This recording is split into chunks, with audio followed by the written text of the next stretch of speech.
Kita akan memperkenalkan tipe Shimizu PS130 bit.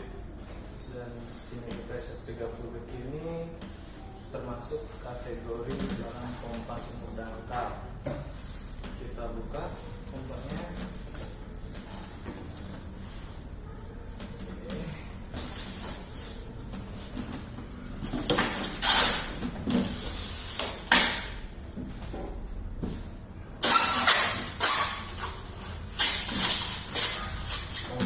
Shimizu PS130 bit ini dia bisa dicap maksimal sampai 9 meter dan dia daya dorongnya sampai 22 meter. 22 meter itu dia kapasitasnya 10 liter per menit. Di sini ada terlihat spesifikasinya. Untuk wattnya dia runningnya di 150 watt outputnya. Untuk start awal kurang lebih dari 500 wattan lah. Dan ini ada kartu garansi. Kartu garansi manual booknya.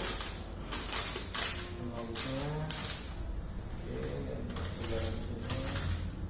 Untuk garansi sendiri dia 1 tahun dari Shimizu-nya resmi langsung. Dan ini aksesorisnya mungkin muat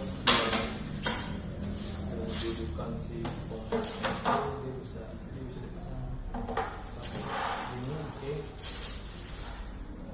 Shimizu 130 bit ini juga bisa dipakai untuk pompa dorong yang untuk kebutuhan tekanan di kamar mandi. Dia maksimal mungkin 2 kamar mandi masih bisa tercukupi untuk tipe pompa ini. Cuma minusnya kalau misalnya dipakai pompa dorong atau booster, dia akan kendala di pressure sweep-nya karena dia bukan spesifikasinya pompa booster, dia pompanya pompa sumur dangkal. Oke, itu aja yang